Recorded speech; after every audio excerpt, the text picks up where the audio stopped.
protected access ya, atau visibility member aksesnya menggunakan pilihan protected ya. Apa itu? Yang selalu saya ulang ya. Pada 3 pembahasan yang berkaitan dengan visibility member, yaitu kalau public bisa diakses dari mana saja, artinya dari dalam kelasnya sendiri, dari objek yang dihasilkan dari kelas tersebut, atau dari kelas yang menjadi turunannya, begitu juga dari objek yang berasal dari kelas turunan, itu bisa diakses kalau dia public ya. Ini perlu saya tekankan supaya nanti tidak salah dalam memilih visibility member atau access modifiernya ya. Kemudian yang kedua yang sudah kita bahas adalah private. Ini sudah kita buktikan kemarin bahwa hanya di materi sebelumnya ya, bahwa yang visibility membernya private itu hanya bisa diakses dari dalam kelasnya saja, kelas asalnya. Bahkan kelas turunannya pun tidak bisa mengakses yang sifatnya private itu ya, apalagi dari objeknya. Nah, kemudian yang kita bahas sekarang adalah protected ya. Ini katanya ya, menurut teori hanya dapat diakses di dalam kelas dan oleh turunannya saja, oleh kelas turunannya saja. Jadi sementara kita simpulkan kalau dia diakses di dalam kelas parentnya bisa ya, tapi tidak bisa dari objeknya, objek dari kelas parent ya, itu tidak bisa. Bisa diakses dari kelas turunannya, tapi tidak bisa diakses dari objek yang berasal dari kelas turunannya, dari instance kelas turunan ya. Itu pemahaman kita sementara, nanti kita buktikan. Ya, gambarnya seperti ini. Jadi dia semacam jembatan gitu ya, jembatan antara yang private dan yang public. Jadi tengah-tengah. Kalau public bisa dari kelas dan dari luar kelas, artinya dari objek, sedangkan private hanya bisa dari kelas saja, kelas dirinya saja, tidak bisa dari kelas yang lain apalagi dari objek. Sementara protected ya, protected itu bisa diakses dari kelas asalnya dan kelas turunannya, tapi tidak bisa dari objek asal maupun objek turunan. Nah, kita coba sekarang ya, eksekusi pada parent class. Kita coba ini ya, ubah visibility method yang di metodenya hitung nilai akhir menjadi protected. Coba kita lihat ya, satu-satu ya. File ini ya. Nah, ini hitung nilai akhir kita yang semula public kita jadikan protected. Oke, kita simpan ya. Nah, di sini ada pemanggilan hitung nilai akhir di bagian bawah ya, setelah instance dan seterusnya. Kita coba akses ya. Ini nilai private, kita coba akses seperti ini. Nah, muncul pesan seperti ini. Untuk nama sudah nggak jadi masalah karena kita pakai set nama dan get nama ya kan. Tapi ketika kita memanggil hitung nilai akhir itu tidak bisa, fatal error ya. Di sini call to protected method. Nah, karena dia sifatnya protected. Hasilnya seperti ini ya. Oke. Nah, hasilnya adalah error gitu ya. Nah, sekarang kita buat public method untuk mengakses hitung nilai akhir tadi, karena kan nggak bisa langsung diakses tuh.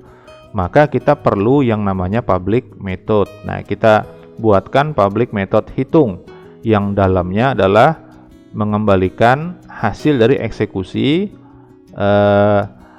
metode hitung nilai akhir. Oke, kita langsung saja ya. Kita tambahkan di file ini tadi, bawah sini aja ya. Nah, ini sifatnya public. Kemudian function hitung tadi ya. Hitung. Oke, seperti ini. Kemudian kita return saja langsung this hitung nilai akhir seperti ini. Oke, itu dulu ya. Nah, jadi seperti setter dan getter itu ya sebetulnya. Jadi ini anggap sajalah sebagai getter jadinya ya, karena dia kan menghasilkan, ada return kan berarti get ya. Berarti dia ada hasil nanti yang akan ditampilkan. Kemudian perintah selanjutnya apa? Nah, ubah pemanggilan metodenya menjadi seperti ini saja, hanya hitung saja. Jadi dari objek langsung hitung, karena hitung tadi sifatnya adalah public, maka dia bisa diakses langsung dari objek ini ya. Namanya hitung. Nah, seperti ini. Kemudian kita coba rubah angkanya ya, misalnya jadi 50 saja supaya semuanya bisa kita lihat perhitungannya 50 hasil akhirnya harusnya ya. Nah, seperti ini. Kita lanjut ke sini ya, kita refresh tampilannya. Nah, nilainya 50. Sudah bisa diakses.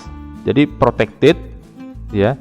Itu hanya bisa diakses tadi dari kelas asalnya. Kita stop sampai di situ dulu ya. Tapi tidak bisa dia diakses dari objek. Oke, seperti itu ya. Codingnya tadi. Yang ini tadi kita ganti jadi protected, kemudian tidak bisa diakses. Untuk hitung nilai akhir kita perlu membuatkan public method hitung ya, yang kemudian bisa diakses langsung melalui objek ya. Sementara itu dulu. Kemudian simpulan sementaranya, visibility member protected itu hanya dapat diakses di dalam kelas. Satu ya. Yang kedua, tidak dapat diakses melalui objek meskipun berada pada parent class. Jadi objeknya tadi kan langsung dari parent class nih, kita anggap parent class yang ini ya, itu ternyata tidak bisa. Sama dengan private ya. Nah, harus dibuatkan public method untuk mengakses protected membernya tadi. Oke, sudah kita buat, yaitu dengan metode hitung. Seperti itu ya. Nah, sekarang kita lanjutkan. Hapus instance dari termasuk pemanggilan setter dan getter pada parent class. Oke, parent class itu yang ini. Yang ini ya, yang nilai private ini saya matikan. Dihapus atau dimatikan supaya tidak bisa dieksekusi ya. Selanjutnya perintahnya tambah protected method lagi. Nah, pada parent class untuk mengecek kelulusan. Jadi protected depannya pangsannya kelulusan. Jika nilai akhir lebih dari sama dengan 60, maka tampilkan nanti lulus. Jika tidak, maka tidak lulus. Oke, kita coba buat ya. Ini di parent class, masukin aja di bawah sini lagi. Protected function kelulusan. Oke ya. Nah, langsung aja if tadi ya, $this n akhir lebih dari sama dengan 60. Yes. Maka kita tampilkan pesan echo lulus.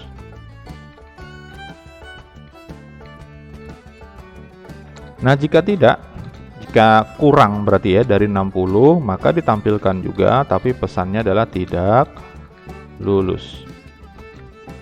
Oke, seperti itu. Nanti sambil diulang ya videonya ya. Ini tambahannya. Ini masih di parent class.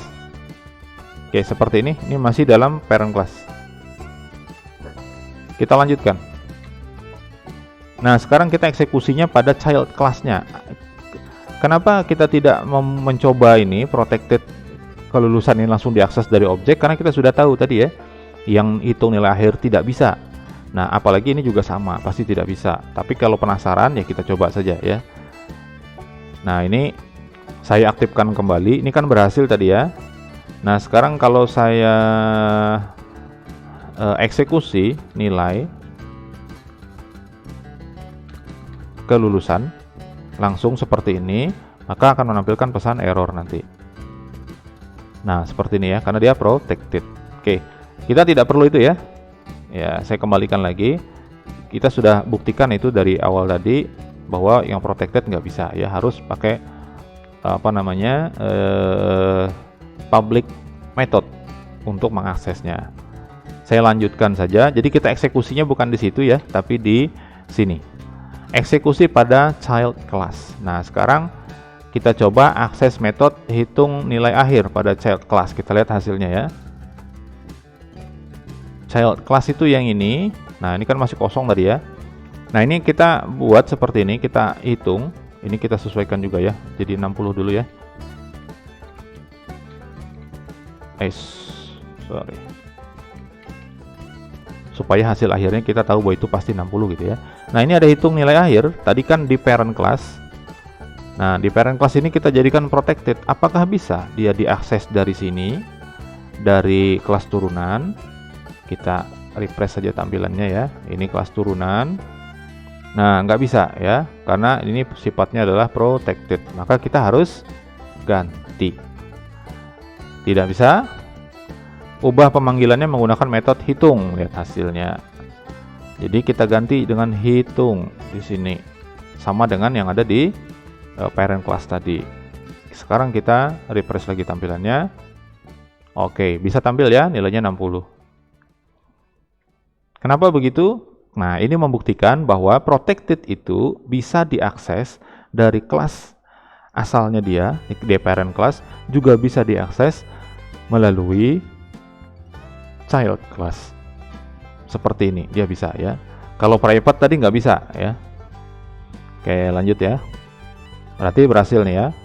Nah, sekarang akses kelulusan, lihat hasilnya. Oke. Nih, sini. Ini masih di kelas child ya. Berarti dolar nilai langsung ke kelulusan. Sip. Simpan ya. Nah, sekarang kita refresh lagi. Nah, dia juga nggak bisa. Karena kelulusan ini adalah protected, tapi diakses langsung melalui objek. Nggak boleh, nggak bisa gitu ya. Nah, seperti ini. Tidak bisa. Terus gimana caranya? Nah, kita buat public method pada child class. Bisa nggak? Kalau tadi hitung itu berada untuk mengakses hitung nilai akhir, kita pakai public method namanya hitung, itu bisa. Tapi di dalam kelas yang sama. Nah, sekarang kita coba untuk yang protected ini kita akses melalui public method yang ada di parent class-nya. Jadi kelulusan tadi kan ada di dalam parent class. Nah, sekarang kita mengakses kelulusan itu dari child class-nya menggunakan public method juga. Ya, kita sebut di sini check status ya, metodenya yang isinya adalah mereturn saja kelulusan tersebut. Oke, kita ketik dulu ya kodenya. Nah, kodenya kita taruh di sini di kelas turunan. Public function tadi cek status ya, status kelulusan. Oke, seperti ini kita return this kelulusan. Dah seperti itu. Ini pemanggilannya ya. Jadi kelulusannya berada di parent class. Ada di sini. Ada di parent class, tapi untuk aksesnya public methodnya kita taruh di kelas turunannya di child class. Sudah yang ini ya. Nah, sekarang diakses cek status. Kita lihat hasilnya. Status kelulusan kan nggak bisa tadi ya. Nah, sekarang langsung aja kita bikin seperti ini. Cek status. Oke, kita refresh tampilannya ya. Seperti ini. Nah, seperti ini ya. Nilai 60 itu lulus. Dan sudah bisa. Artinya berhasil. Nah, kita rubah dulu nilainya ya supaya ada studi kasusnya. Ini jadi 40 misalnya nilai tugas. Oke, kita refresh tampilannya. 56 jadi tidak lulus. Ya, betul ya, karena dia di bawah dari 60. Oke. Maka kesimpulan akhirnya adalah protected hanya dapat diakses di dalam kelas. Itu kesimpulan sementara. Tambahannya baik parent maupun child. Pertama itu dulu ya. Jadi dia hanya bisa diakses di dalam kelas yang protected itu. Yang mengaksesnya siapa? Yang mengaksesnya adalah public method di dalam kelas. Public methodnya yang diakses di objek ya. Kemudian tidak dapat diakses melalui objek meskipun berada pada parent class. Yang nggak bisa tadi ya, contohnya kelulusan tadi nggak bisa diakses. Hitung nilai juga nggak bisa dari objek ya. Apalagi objek dari child class-nya ya. Tadi kita buat di child class-nya mengakses juga tetap nggak bisa. Intinya seperti itu ya. Nah, caranya supaya bisa gimana? Caranya adalah melalui public method. Walaupun ini beda nih ya. Kalau dia private itu pengaksesnya harus dari kelasnya dia. Jadi nggak bisa dia dari kelas turunan. Tetap dia di kelas parentnya ya, di kelas asalnya dia bisanya. Sedangkan protected bisa diakses oleh public method, baik itu dari dalam kelasnya sendiri atau di kelas turunannya. Tapi tetap tidak bisa dari objek. Oke, seperti itu ya. Agak mudah ya dipahami. Kalau yang private sama yang public sudah dicoba duluan. Ya, karena protected ini antara keduanya gitu ya. Oke, kalau ada pertanyaan silakan ya, nanti silakan disampaikan. Materi yang ke-13 yaitu encapsulation ya terhadap properti dan metode.